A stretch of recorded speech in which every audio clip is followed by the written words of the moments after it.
Esto es una historia real. Se basa en informes oficiales y testimonios de testigos oculares. Recuperar el control. Cold Bay, Alaska. Es una población remota en la punta de la península de Alaska, rodeada por las montañas aleutianas y cientos de kilómetros de mar. Revolution Airlines era uno de los pocos enlaces de Cold Bay con el mundo exterior. Operaba una pequeña flota de aviones resistentes que transportan pasajeros y cargas por todo el estado y más allá. El vuelo 8 de Revolution Airlines se preparaba para salir de Cold Bay con destino a Seattle, en Washington. La ruta atravesaría un gran trecho del Océano Pacífico Norte. El capitán James Gibson, de 54 años, era un piloto veterano con más de 25 años de experiencia volando por el abrupto terreno de Alaska. Se prepara propulsión para despegar. El ingeniero de vuelo de Gibson, Propulsión preparada. era un nativo de Alaska de 45 años, Gerald Alce Loring.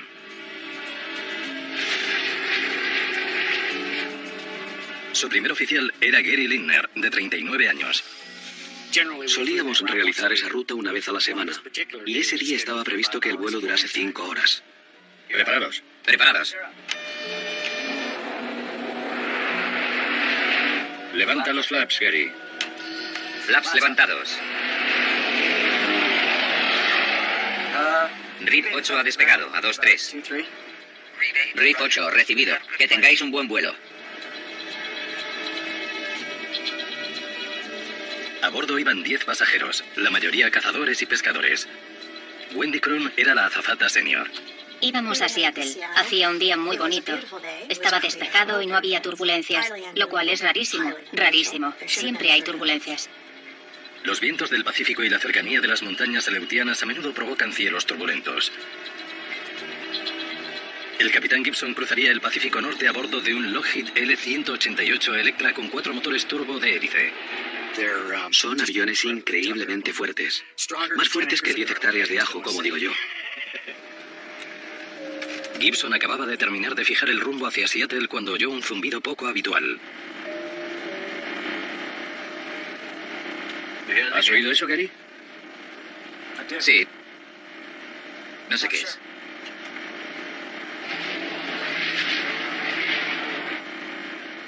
Noté que la vibración que sentía en los pies y la vibración que sufría el cristal eran distintas. Era la primera vez que me ocurría algo así y me pareció curioso. Vaya. Échale un vistazo, ¿vale? Sí, claro. Mientras Gibson y Lindner esperaban el dictamen de Loring, las vibraciones se volvieron más pronunciadas. Recuerdo que miré abajo y vi que la palanca de control temblaba. Me giré y se lo dije a Jim. Jim se fijó y nos quedamos mirándonos uno a otro en la cabina, hasta que Jim dijo: Se acabó, nos volvemos. Mientras tanto, Wendy Kroon ayudaba a Loring a comprobar los motores. El ingeniero me dijo que fuese a comprobar el motor número 4, y justo cuando me asomé por la ventana, el motor se rompió. Cuando se soltó la hélice, pensé que me iba a matar, que me iba a cortar en dos. Pero salió volando hacia adelante. Luego volvió hacia atrás, golpeó el motor y cayó debajo. La hélice creó un agujero en la parte inferior del avión. ¡Madre mía! Hubo un gran estruendo. ¡Dios mío, Wendy! ¿Estás bien? La cabina se empañó y no se oía nada. Teníamos los oídos taponados. El agujero del fuselaje causó una descompresión explosiva. La presión de la cabina está cayendo. El rápido cambio de la temperatura del aire y la presión creó un denso vaho que empañaba la visión y privaba al avión de oxígeno. O intentabas respirar, te mareabas y te podías desmayar. Fue un poco desconcertante por el vaho y por el silencio. Creí que estaba muerto, Dios mío. Pero cuando se despejó el vaho, vi por la ventana que estábamos girando a la derecha. El giro a la derecha estaba llevando al avión al noroeste, hacia el mar de Bering. Así que agarré la palanca e intenté nivelar las alas. Está atascada. Los alerones también. Parecía que la palanca estaba clavada en hormigón, en un bloque de hormigón macizo. En el momento en que la hélice chocó con el fuselaje, la azafata junior Victoria Fredenhagen, que estaba en la parte trasera, entró en acción. Tras la explosión no estaba segura de lo que había pasado. Pero me levanté, cogí una bombona de oxígeno y me la puse. Fui a mirar por el lado derecho y un pasajero me dijo que era mejor que no mirase por la ventana. El motor número 4 no tenía hélice. Wendy Kroon y Alce Loring estaban conmocionados por el accidente, pero no heridos. Me había caído de espaldas, así que me levanté. Y lo primero que pensé fue en los pasajeros de atrás. Pero tuve un mal presentimiento. Me paré con un pie en el aire, me agarré a la red del equipaje y me quedé colgando. Cuando me miré el pie, me dio un vuelco el corazón. Me quedé aterrada porque si miraba por debajo de mi pie, había un agujero y se veía el mar. Todavía puedo ver con claridad aquel mar, ese color, la espuma blanca. El agujero tenía más de medio metro de ancho. Me quedé aterrorizada. En la cabina los pilotos todavía no tenían ni idea de lo que había pasado. Jim y yo nos pusimos las mascarillas. Ash vino enseguida, abrió la puerta de la cabina y dijo: Hemos perdido la hélice número 4. Jim le preguntó que cómo se había perdido y Ash le dijo que se había caído, así que tiré de la palanca de apagado de emergencia del motor número 4. Pero James Gibson tenía un problema más inmediato, la pérdida de presión de la cabina y la palanca de mando atascada. ¡Maldita sea! No podía bajar a menor altura donde había más oxígeno. Todo el mundo tranquilo, es solo un momento. Jim vio que estaba encendida la luz de desconexión del piloto automático y volvió a conectarlo. El Electra tenía 2 juegos de cables de mando. Los cables manuales estaban atascados, pero los cables del piloto automático parecían funcionar. A las niveladas. Creo que fue una de las cosas más inteligentes que ha hecho alguien en la historia de la aviación. Bajando a 3000. El piloto automático mantenía al avión en una trayectoria estable y descendiente sobre el Pacífico Norte. De momento parecía todo bajo control. Hasta que... Hay un agujero en el suelo, puedo ver el mar. ¿Qué? Sí, en el suelo del avión se ve el mar. Me dijeron, ¿hay un agujero en el suelo? Y les dije que sí, un agujero en el suelo. Me daban ganas de gritarles que sí, que había un maldito agujero en el suelo. Siéntate y ponte el oxígeno. Vale. Gibson volaba rápido, a más de 200 nudos. Le faltaba un motor y tenía la palanca de mando atascada. Tenía que encontrar la forma de ralentizar el avión o se rompería en pedazos. Reduce la potencia a 2000. No acelera. Ni sube. No hace nada. Cuando su mano movió hacia atrás los aceleradores y los indicadores de potencia no se movieron, no sé cómo explicarlo. Ojalá hubiera estado enfermo aquel día. Fue entonces cuando supe, todos lo supimos, que era una situación muy grave. Era lo peor que podía ocurrir. Los cables de los aceleradores deben estar cortados, hijo de... Los pilotos no podían ralentizar el avión. La velocidad podía destrozar el avión dañado. Y además impedía a Gibson descender tan rápido como quería. Venga, venga. Seguimos a 1600. Vamos a ver si podemos girar. Gibson ordenó al piloto automático que girase a la derecha para regresar a Cold Bay. Dios mío. Pero parecía que el mando lateral del piloto automático también estaba dañado. Bastaba con ajustarlo ligeramente a la derecha para que el avión empezase a escorarse rápidamente a la derecha y nos quedamos todos espantados. Y la única forma de sacarlo de esa rápida inclinación a la derecha era girar el mando completamente a la izquierda y entonces el avión dejaba de girar a la derecha y recuperaba lentamente la posición original. Gibson no tenía forma de dirigir el avión. No podía descender y se le estaba acabando el oxígeno de emergencia. ¡Maldita sea! La tripulación y los pasajeros volaban directos hacia el mar y no tenían forma de ponerse a salvo en un avión a punto de desintegrarse.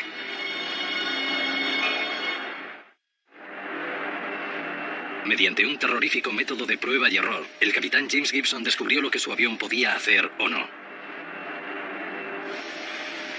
Vale, ¿está estable? El piloto automático había situado el avión en lento descenso, pero era imposible girar. El vuelo 8 de Reef estaba atascado a plena aceleración y cada vez se alejaba más de tierra. Declara una emergencia. Mayday, Mayday. Vuelo 8 de Reef. El operador Richard Huff recibió la llamada en la base de Reef en Anchorage. El vuelo 8 de Reef había despegado de Cold Bay antes de que yo llegase al trabajo. Me llamaron 45 minutos después de que empezase mi turno. Reef 8, recuperado mando de vuelo manual. Nos dirigimos a 104 a toda potencia. No podemos reducir la velocidad. ¿Eres tú, Gary? Soy Huff. Sí, no funciona nada. Reef 8, confirmadme que no podéis controlar el vuelo. No, negativo. No tenemos control manual, pero el control vertical del piloto automático funciona un poco. Estamos a unos 3.000 metros. Cayendo a 3.000 metros, recibido. Eran los peores daños materiales que había sufrido un avión de nuestra empresa. El piloto automático por fin bajó el Electra a 3.000 metros. El capitán Gibson activó el estabilizador de altitud automático. Y funcionó. El avión se mantuvo a 3.000 metros. Reef 8, nos mantenemos a 3.000 metros, corto. Gracias a Dios. Ya se pueden quitar las mascarillas. Así estamos mucho mejor. Los pasajeros ya no corrían el riesgo de sufrir hipoxia, pero Gibson seguía sin poder ralentizar el avión y ponerlo a salvo. Reef 8, ¿vais a volver a Cold Bay? Estamos intentándolo. Si es que averiguamos cómo pilotar el avión. Todo el mundo quería saber lo que pasaba, así que yo estaba ocupado hablando por radio mientras observaba a Jim tratando de dominar el piloto automático o de ayudarlo a funcionar. El piloto automático no podía girar el avión. Pensé que a lo mejor podía hacerlo yo, así que agarré la palanca, la moví y le di un buen susto a Jim. Por Dios, Gary, espera. Pegó un bote en el asiento y me sentí fatal. Pero así al menos ya sabíamos que podíamos dominar el piloto automático o ayudarlo a funcionar. Eso significaba que seguramente los cables de los mandos no estaban cortados. Y era muy buena noticia. Los pilotos usaron su fuerza combinada para forzar el avión a una lenta inclinación a la derecha. Y comenzaron el largo giro de regreso a Cold Bay. El amplio giro situaría al avión rumbo a casa, pero no le proporcionaría la precisión necesaria para aterrizar. El avión era un modelo antiguo de los años 50 y no estaba equipado con instrumental para aterrizar de modo automático. Carecía de la sofisticación que le permitiría alinearse con el aeropuerto y aterrizar automáticamente. No podemos aterrizar así. Ni hablar. Sin mandos manuales era imposible aterrizar el avión. Aunque Gibson superase las previsiones en contra y lograse alinear el avión con la pista de Cold Bay, iba demasiado rápido para poder aterrizar. Lo más probable es que se hubiera salido de la pista si hubiese aterrizado a 200 nudos. Gibson no sería capaz de parar. Necesitaba una pista más larga. Operador, Reef 8. ¿Cuánto mide la pista de King Salmon? ¿Unos 3.000 metros? El aeropuerto de King Salmon estaba a más de 500 kilómetros al nordeste de Cold Bay. Estaba más lejos, pero tenía una pista más larga. Reef 8, la pista de King Salmon mide 2.700 metros, corto. Charles, si aterrizamos a 200 nudos, ¿no bastará con 2.700 metros? No, ni de cerca. Gibson se decide por el último recurso, amerizar el avión sobre el Pacífico. Operador, Reef 8. Vamos a tener que aterrizar en el agua en la bahía de Bristol. La bahía de Bristol está a 350 kilómetros de Cold Bay y estaba cerca de los equipos de rescate. Pero Richard Huff estaba en contra del plan de Gibson. Era el mar, y a diferencia de un río, tenía olas. Me opuse totalmente a que aterrizasen en el mar.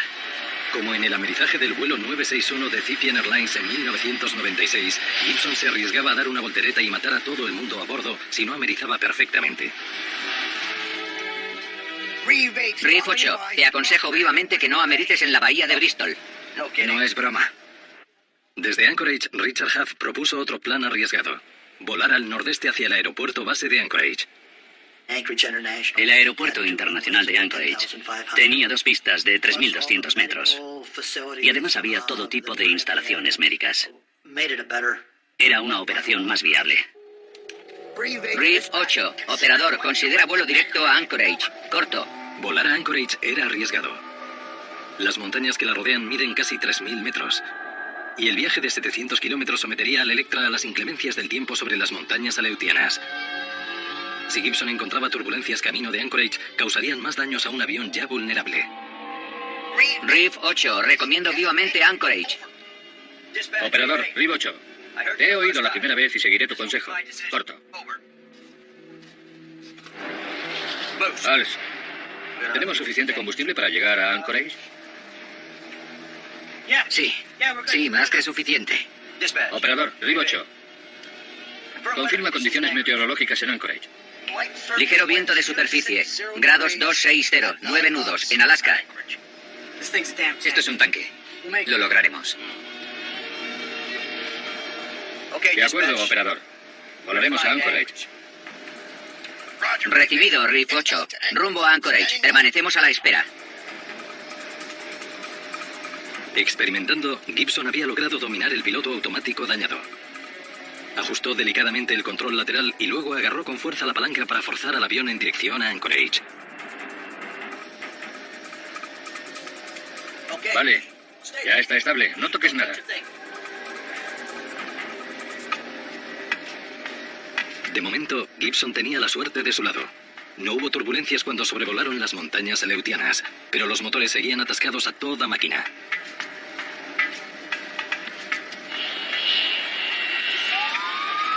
En Anchorage, la tripulación de tierra se preparó para un desastre.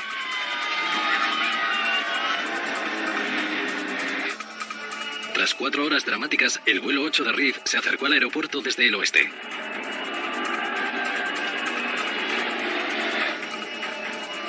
El capitán Gibson ajustó cuidadosamente el piloto automático y empezó a volar en círculos sobre el aeropuerto. Su única esperanza era poder recuperar el control y aterrizar antes de quedarse sin gasolina. Los mandos estaban muy rígidos, pero sabíamos que mientras intentase usar el piloto automático y ayudarlo manualmente, podría pilotar un poco el avión, hacer algunos giros y conservar algo de control. En la sede de Reeves llamaron al ingeniero de vuelo John Minton para que ayudase a los pilotos a encontrar la forma de aterrizar. La gente que ya estaba allí me explicó la situación. Me pidieron que ayudase de cualquier forma posible con mi conocimiento del avión. Operador, RIB 8. Espera. Tengo que recuperar los mandos o no podré aterrizar. Corto. Recibido, RIF 8. Estamos trabajando en ello. El Electra tiene 2 sistemas de control de vuelo separados, que funcionan a la par, pero son totalmente independientes. Tiene la función piloto automático y la función manual. Y si una se daña, la otra sigue ahí. En este caso, la función mecánica estaba dañada, pero el piloto automático no. Minton consideró las opciones. Su decisión sorprendió a todo el mundo. Desconectad el piloto automático y veremos qué pasa. Todos queríamos saber si era posible pilotar manualmente el avión.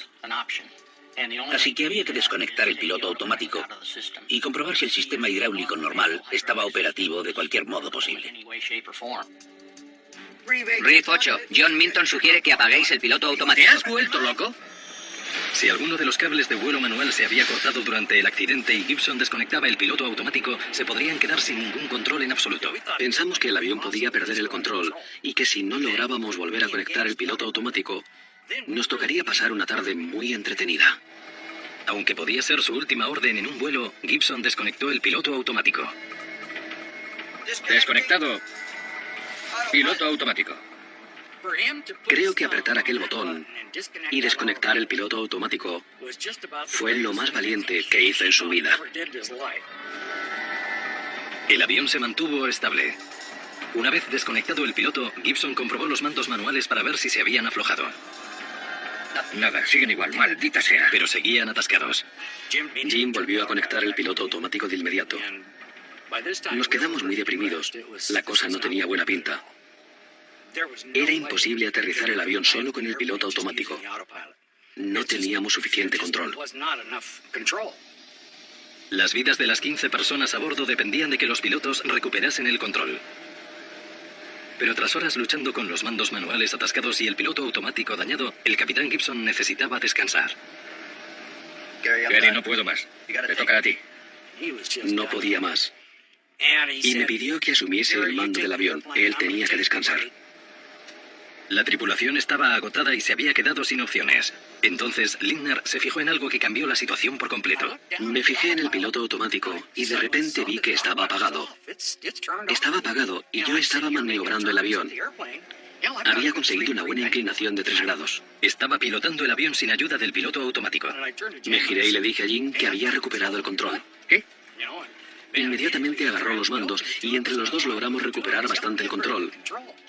y nos dimos cuenta de que a partir de entonces habían cambiado las reglas del juego. Los pilotos lograron recuperar el control manual lo suficiente para levantar el morro del avión y orientarlo hacia la pista. Mientras conservásemos el control del avión sin el piloto automático no pasaría nada. Si manteníamos 3 grados de alabeo y 1 grado de cabeceo, lo demás ya lo resolveríamos nosotros. No sé cómo, pero hemos recuperado el control. Vamos hacia allá. Pero Gibson todavía se enfrentaba a un gran problema. Era una pista de 3.000 metros, pero se nos podía acabar si íbamos demasiado rápido. Volaba a demasiada velocidad para aterrizar.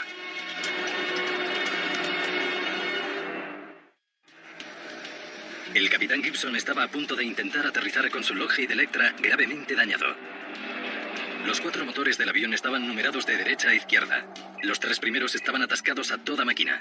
Gibson tenía que apagar uno de ellos para ralentizar el avión. Apagaremos el número 1 para compensar la pérdida del número 4. No. Si apagan el número 1, los apagarán todos. Negativo, RIF 8. El motor número 1 controla el generador de potencia de todo el sistema hidráulico. No apagues el número 1. La pérdida del motor número 1 y la probable pérdida del sistema hidráulico habrían provocado que el avión se estrellase. Muy bien. Als, apaga el número 2. Apagado de emergencia del motor número 2. La velocidad se redujo, pero no lo suficiente. 185 nudos, es demasiado rápido. Si Gibson se salía de la pista podía matar a más personas además de la tripulación y los pasajeros. Había un barrio residencial justo al final de la pista. Tenía cruzado todo lo que se puede cruzar. Los dedos de las manos, de los pies, las pestañas. Estábamos entre la espada y la pared. No era ninguna broma. Había vidas en juego en tierra y en el aire. Gibson se dirigió hacia la pista sin saber muy bien cómo detendría el avión cuando llegase. A las 20:13 horas se arriesgó e intentó aterrizar. Vamos a hacerlo. Anchorage. RIF 8 listo para aterrizar. Pista 6 derecha. RIF 8, permiso para aterrizar, pista 6 derecha. Es mejor que vayas a la parte de atrás.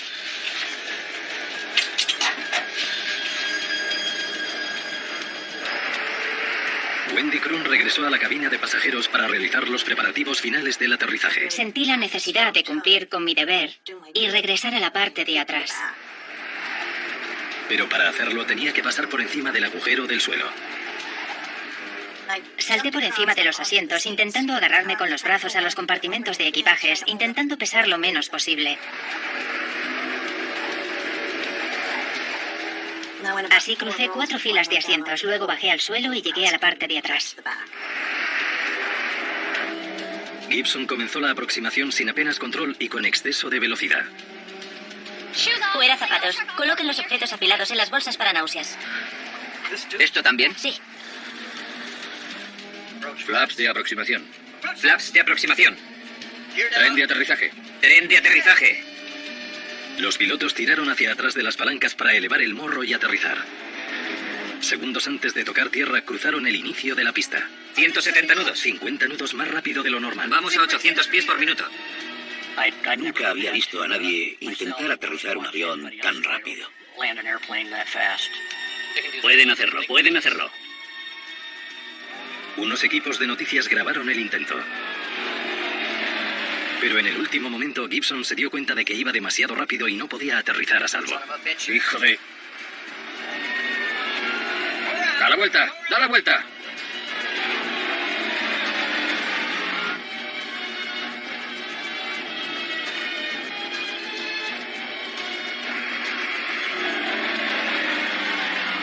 Ya estamos bien.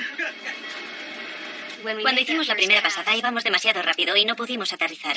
Pero fue una alegría comprobar que el tren de aterrizaje salió y se volvió a meter. Era una buena señal. ¡Están dando la vuelta! ¡Están dando la vuelta! El avión volaba muy bajo, sobre las copas de los árboles. Sobrevolamos casas y vimos a la gente en su jardín. La aproximación fallida demostró que Gibson estaba intentando algo imposible. Nuestro problema fue que íbamos demasiado rápido.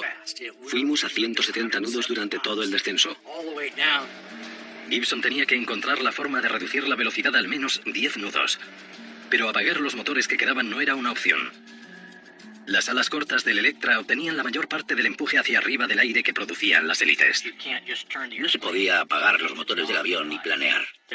El arrastre de las grandes hélices era demasiado grande y el empuje hacia arriba de las alas desaparecería por completo y el avión se caería del aire. Con 2 motores a plena potencia y demasiada velocidad para aterrizar, Gibson volvió hacia el mar con la intención de realizar un segundo intento. Riff 8, torre. Permiso para segundo intento. Pista 6 derecha. Tren de aterrizaje. Tren de aterrizaje. Los aviones aumentan su velocidad cuando descienden. Para reducir su velocidad de aterrizaje, Gibson decidió empezar su segunda aproximación desde apenas 250 metros de altura. Era una decisión atrevida que hacía imposible un tercer intento. Al tocar tierra, tendría que apagar los 2 motores que le quedaban. Última oportunidad, chicos. Vamos, vamos, vamos.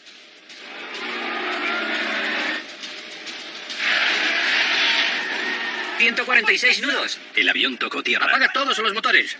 Apagado de emergencia de los motores 1 y 3. Una vez que apagaron los motores, la suerte del avión estaba echada. No había vuelta atrás. 140. Con todos los motores apagados, el avión se ralentizó, pero tuvo que pagar un alto precio. Los motores eran los que proporcionaban la energía eléctrica e hidráulica que controlaba la dirección y los frenos. Era como un proyectil que recorría la pista sin control hidráulico. Fue increíble. No teníamos ningún control sobre la dirección del avión. En ese momento nos convertimos en pasajeros con asientos de primera fila. Ya era imposible abortar el aterrizaje. El avión avanzaba a 140 nudos hacia el barrio que había más allá del aeropuerto. Gibson no tenía frenos hidráulicos.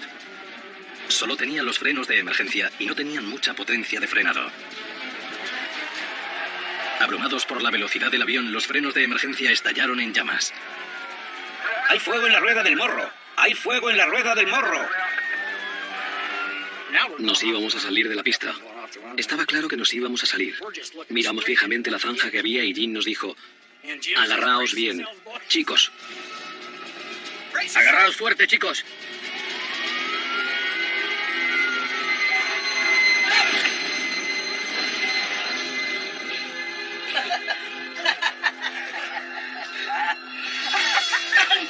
Muy bien. Creo que ya estamos. No hubo sensación de emergencia porque vimos que todo había salido bien. Todo el mundo está bien aquí atrás. En ese momento se nos subió mucho la adrenalina. Nos sentimos muy bien. Creo que fue surrealista que estuviésemos bien.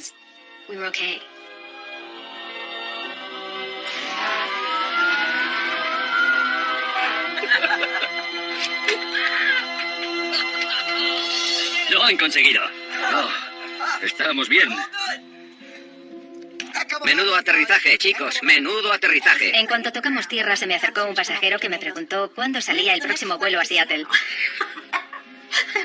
Le miré pensando que no se había dado cuenta de lo grave que había sido la situación. Todavía me sigue sorprendiendo que lograsen aterrizar sin que no hubiera ningún herido. Y el avión ni siquiera se hizo un rasguño. Nos quedamos sentados viendo cómo cubrían de espuma el avión. El avión estaba cubierto de espuma por los bomberos, pero estaba en razonable buen estado.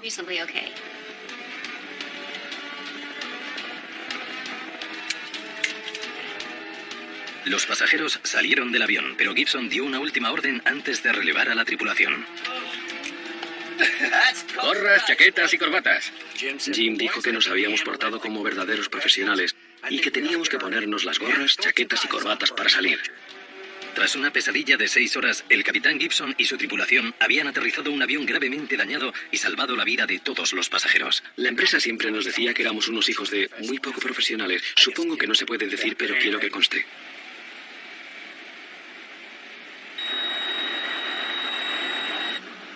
Entonces, el investigador del NTSB, Ron Schlitt, tuvo que averiguar lo que había pasado. La pérdida de una hélice en pleno vuelo es algo muy grave. Puede provocar accidentes catastróficos y de hecho ya los ha provocado en el pasado. Aunque el accidente de Reef Aleutian no fue catastrófico, formaba parte de una tendencia inquietante. Desde 1965 había habido 4 casos de aviones Electra L-188 que perdieron espontáneamente una hélice. El avión casi se estrella en el mar al perder una hélice.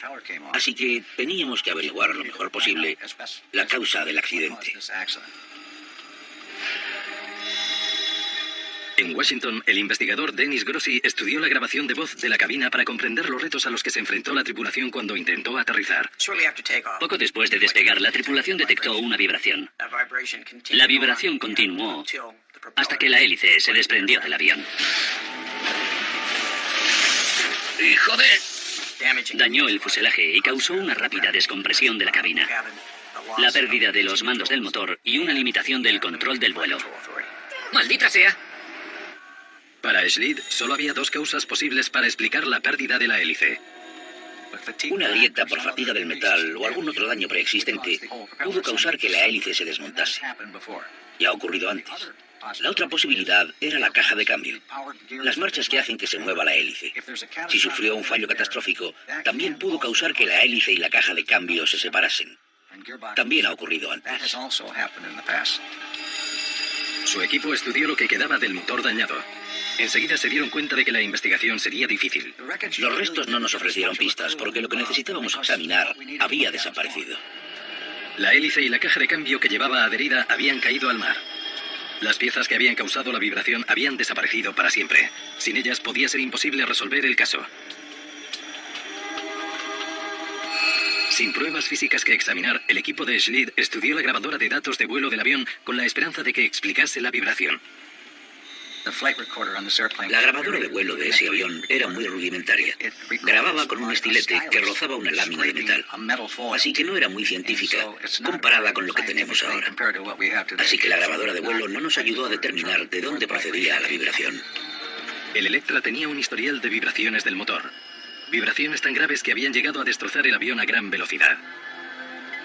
Los investigadores examinaron las monturas de goma diseñadas para absorber esa vibración. Si estaban gastadas, podían explicar el accidente. Pero las monturas estaban bien. La investigación se encontró con otro callejón sin salida. Ni siquiera podíamos determinar la causa probable. Y a un investigador le resulta muy duro reconocer que no puede averiguar nada. Pero había otra cuestión que Schlid esperaba responder. ¿Por qué costó tanto aterrizar el avión de Gibson? En los otros 4 casos en los que un Electra había perdido la hélice, los aviones habían aterrizado sin incidentes. La pérdida de la hélice no es necesariamente catastrófica. Está diseñado para volar con la mitad de los motores. Sin embargo, con 3 motores intactos, Gibson apenas pudo mantener el control de su avión. Algo hizo único su caso. Los investigadores del NTSB investigaron la raja que la hélice había perforado en el fuselaje. Parece que no hay cables cortados. El agujero explicaba la descompresión, pero no la completa falta de control. Pero cuando examinaron el avión más de cerca desde dentro de la cabina, por fin descubrieron la raíz del problema de control. El suelo de la cabina estaba gravemente dañado. El suelo estaba combado por la explosión descompresora y había atascado los cables de los mandos de vuelo que pasaban por agujeros que había en la estructura del suelo. Tanto los cables del piloto automático como los del control manual estaban pinzados por el hundimiento del suelo. ¡Está atascado! Pero como el piloto automático se servía del sistema hidráulico para mover los cables, podía aplicar mucha más fuerza sobre ellos que el piloto humano. Por eso el piloto automático podía controlar el avión ligeramente mejor. Pudieron usar el piloto automático para mover las superficies de mando, efectuar correcciones mínimas y mantener el avión estable. Oye, tengo un poco de control. ¿Qué?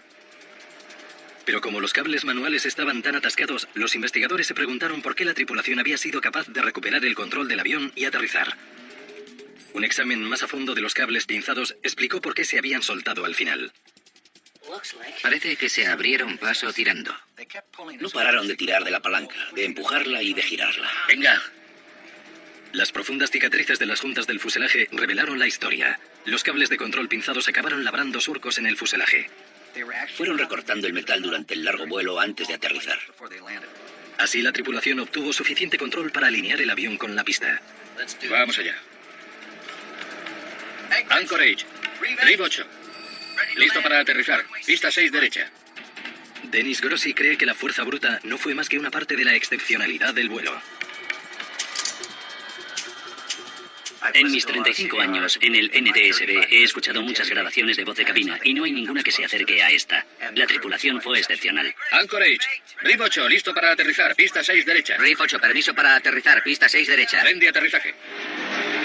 170 nudos, 800 pies por minuto. Fueron capaces de recuperar el control del avión e iniciar el descenso. Fue extraordinario.